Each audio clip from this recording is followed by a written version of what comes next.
नमस्कार किसान साथियों। आज हम बहुत ही महत्वपूर्ण बात करने वाले हैं कि जब हमारे खेत गर्मियों के समय में खाली रह जाते हैं, हमारी गेहूं कटने के बाद, या हमारी जो सरसों है या चना है, मटर है और मसूर है, इन सब चीज़ों के कटने के बाद हमारे खेत खाली पड़े रहते हैं।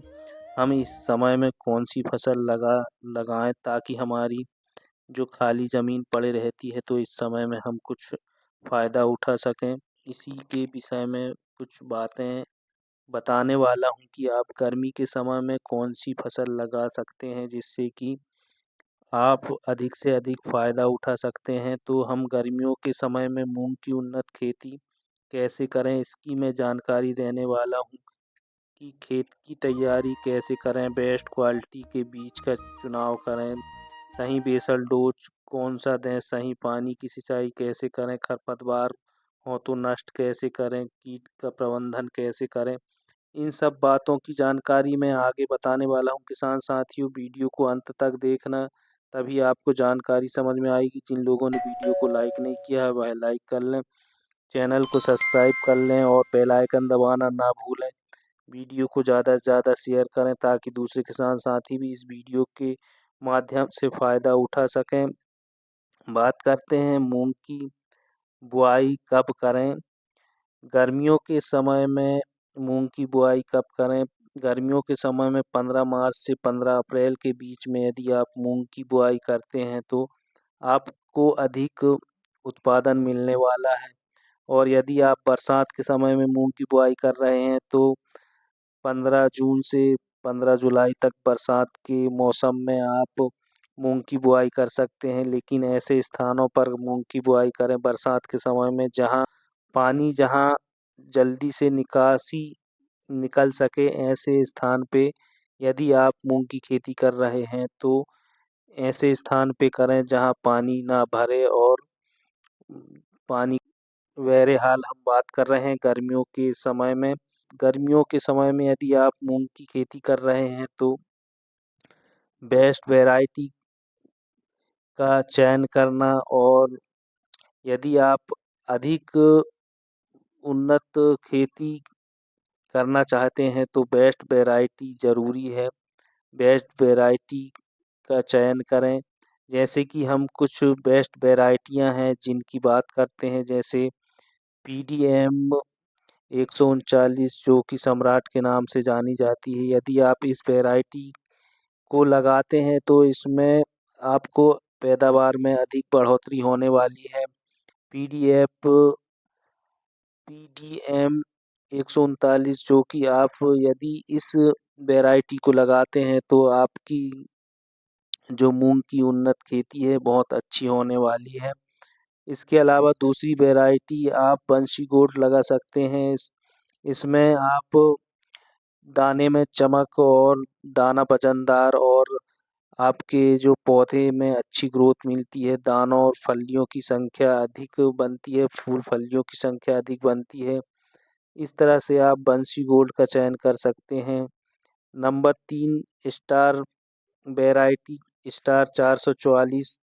इस वैरायटी का कंपनी अधिक प्रमोट कर रही है और इसको कंपनी ने बहुत ही ज़्यादा उपयोगिता दिया है, जिससे कि किसान लोग इस वैरायटी को अधिक से अधिक लगा सकें। कुछ किसान साथियों ने लगाया तो इस वैरायटी में पाया गया है कि इसमें फूल फल अधिक, पौधे में फूल फल की संख्या और फलियों में दानों की संख्या, फली बड़ी और दाना चमकदार और दाना मोटा और वजनदार पाया गया है। इसके लिए स्टार 444 अच्छी वैरायटी मानी जाती है। आप अगली वैरायटी तलवार वैरायटी है, इसे भी आप लगा सकते हैं। इसमें आप के पौधे में अच्छी ग्रोथ और पौधे के जो पत्ते रहते हैं वो बड़े साइज में पाए जाते हैं, जिससे कि जो प्रकाश संश्लेषण की क्रिया है इससे अपना जो पौधा है वो भोजन अधिक बनाता है, जिससे फूल फल और अधिक बीमारियों से लड़ने की सहनशील क्षमता अधिक पाई जाती है। इसलिए इस वैरायटी से भी अधिक पैदावार देखने को मिली। नंबर 5, यदि आप IPM 410-3 जो शिखा के नाम से जानी जाती है, इस वैरायटी को भी लगा सकते हैं। इस वैरायटी में पौधे में अच्छी ग्रोथ और जड़ों में अच्छी ग्रोथ और पौधों की जड़ों में फंगिसाइड से लड़ने की क्षमता, पौधे में रोग से लड़ने की क्षमता अधिक पाई जाती है। इसलिए इस वैरायटी में फूल फलों की संख्या अधिक, फलियों में दानों की संख्या अधिक, दाना चमकदार पाया जाता है और दानों में अच्छा वजन पाया जाता है। इससे आपका उत्पादन बढ़ने वाला है यदि आप इस वैरायटी को लगाते हैं तो। 1 एकड़ ज़मीन में बात करते हैं कि हमें कितने बीज की आवश्यकता पड़ने वाली है। यदि आप 1 एकड़ ज़मीन में मूंग की बुआई कर रहे हैं और यदि आपने फार्म का बीज लिया है नंबर 1 1 एकड़ ज़मीन में 8 किलोग्राम मूंग की आवश्यकता पड़ेगी। बात करते हैं बीज उपचार की। यदि आप रिकमेंड सीड उपचार करते हैं घर का, यदि आप बीज लगाते हैं तो बीज उपचार करना बहुत ज़रूरी है। जो बीज उपचार करने से आपकी मूंग का अंकुरण बहुत ही अच्छा होगा और आपकी मूंग की फसल में लास्ट तक जड़ों में कोई फंगिसाइड रोग नहीं लगेगा, दीमक की समस्या कम रहेगी, जड़ें अच्छी तरह से ग्रोथ करेंगी। और यदि आप दुकान से लाए हैं बीज, आपने अच्छी क्वालिटी का बीज लाया है, दुकान से लाया है और फार्म का बीज लाया है तो आपको बीज उपचार करने की आवश्यकता नहीं पड़ेगी, पहले से ही उपचारित बीज पाया जाता है। और यदि आप घर का बीज लगा रहे हैं तो आप झैलोरा या थायरम से बीज उपचार कर सकते हैं।